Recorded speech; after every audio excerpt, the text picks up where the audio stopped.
When I look back at my life, it feels like a movie I never planned to star in. I was born in a small town where everybody knew everything about everyone. Life was simple, maybe even too simple. The streets were always quiet, and the biggest excitement we had was when a new shop opened. But even in that small world, I always felt different. I wasn't sure if it was good or bad, but I knew I wanted more than just repeating the same days over and over. As a kid, I would spend hours sitting by the window, watching cars pass by, wondering where they were going. To me, each car was a mystery, a story, a chance at something bigger. And deep down, I made myself a silent promise. One day, I would leave this town. One day, I would chase something greater. Little did I know, that decision would change everything, bringing me moments of happiness I could never imagine, and challenges I almost didn't survive. The first real turning point came when I turned 18. Most people in my town stayed after school, working at the same factories, opening small shops, or helping their families. But I felt like I was standing on the edge of a cliff, waiting to jump. One night, I packed a small backpack, just a few clothes, a notebook, and some money I had secretly saved for months. My parents didn't know, my friends didn't know. I told no one, because if I had, someone would have tried to stop me. I remember standing at the bus station, my hands shaking. My heart was pounding so loud, it felt like the whole town could hear it. I bought a one-way ticket to the city. I didn't even care which one. It was enough that it wasn't here. The ride felt endless. The fields, the farms, the little houses, they all faded into the distance. And for the first time, I felt both terrified and free. I didn't know what was waiting for me in the city. I didn't even know where I would sleep that night. But I knew one thing for sure. My story was finally beginning. The city hit me like a storm. The noise, the lights, the crowds, it was everything my small town wasn't. People rushed past me like they were late for their own destinies. No one cared who I was. No one asked questions. For the first time, I was invisible. And somehow, I liked it. But reality came fast. Hotels were too expensive, so the first nights I spent at a cheap hostel. My roommates were strangers with loud music, messy clothes, and stories I wasn't ready to hear. Some were chasing dreams, others running from nightmares. I wasn't sure which one I was doing. During the day, I walked the streets looking for jobs. Experience required, they all said. Experience? I barely had experience living. But I kept going. One evening, after a long day of rejection, I sat by the river that cut through the city. The water reflected the neon signs, and I thought, maybe I made a mistake. Maybe I should have stayed home. And then, something happened. A stranger sat down next to me. He looked at me for a moment and said, "You look like someone searching for something." That one sentence started a chain of events I could never have predicted. The man was older, maybe in his 40s. He had tired eyes, but there was something sharp in them, like he had seen too much of life.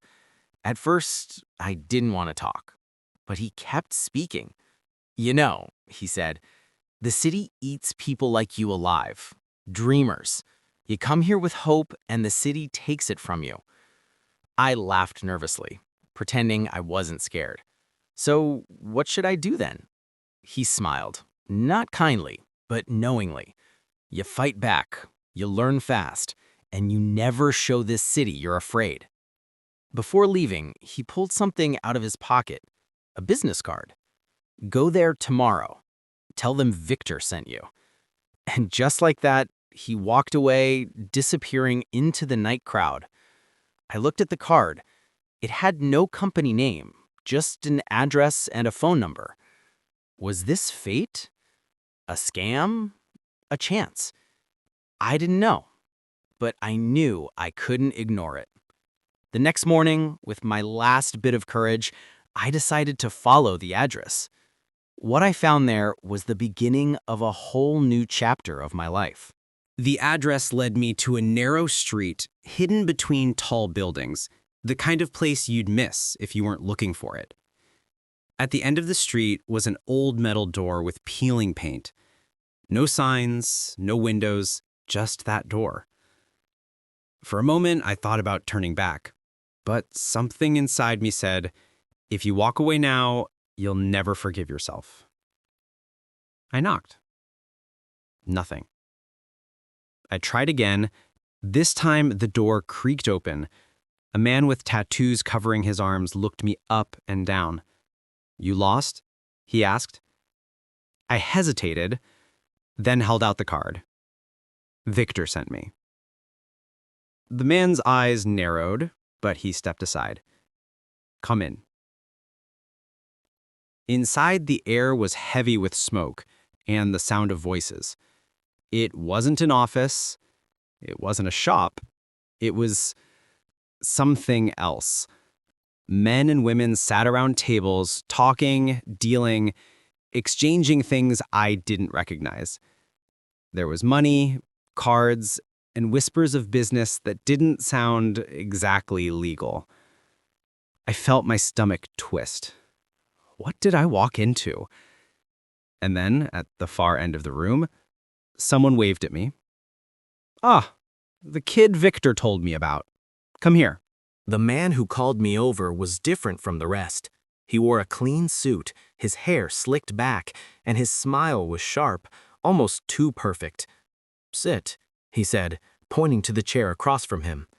My hands trembled a little, but I sat down. He leaned forward. Victor says you're new in the city. No job, no money. Am I right? I nodded. He smiled wider. Good. That means you're hungry. And hungry people, they're the easiest to teach. I didn't like the way he said it, but I stayed silent. He continued. Here's the deal. You work for us. Simple tasks at first. Deliveries, messages. Nothing too dangerous, if you're smart. My heart raced. I knew what he was really offering. This wasn't some regular job. This was the underworld, the side of the city people warned you about. But then he placed an envelope on the table. Inside was more money than I had ever seen in one place. Your choice, he said. Take the money, and your new life begins. Walk away, and, well, let's just say the city won't be kind to you. I stared at the envelope, my mind spinning. Should I take it? Should I run? At that moment, I didn't know that my decision would pull me deeper than I ever imagined. The man who called me over was different from the rest. He wore a clean suit, his hair slicked back, and his smile was sharp, almost too perfect. Sit, he said, pointing to the chair across from him. My hands trembled a little, but I sat down. He leaned forward. Victor says you're new in the city. No job, no money. Am I right? I nodded. He smiled wider. Good. That means you're hungry. And hungry people, they're the easiest to teach. I didn't like the way he said it, but I stayed silent. He continued. Here's the deal. You work for us. Simple tasks at first. Deliveries, messages. Nothing too dangerous, if you're smart. My heart raced. I knew what he was really offering. This wasn't some regular job. This was the underworld, the side of the city people warned you about. But then he placed an envelope on the table. Inside was more money than I had ever seen in one place. Your choice, he said. Take the money, and your new life begins. Walk away, and, well, let's just say the city won't be kind to you. I stared at the envelope, my mind spinning. Should I take it? Should I run? At that moment, I didn't know that my decision would pull me deeper than I ever imagined. For a while, everything seemed under control. The jobs kept coming. Deliveries, errands, messages whispered in back alleys. The money was good. Too good for someone like me. I was finally eating well, sleeping in a better room, even starting to look like I belonged in the city. But then came the night I made my first mistake. I was supposed to deliver another package. Simple, like always, but curiosity got the better of me. I waited until I was alone, then carefully peeled back the wrapping. Inside was a small black box. Nothing written on it, nothing to explain what it was. Just heavy, cold, and dangerous. I could feel it.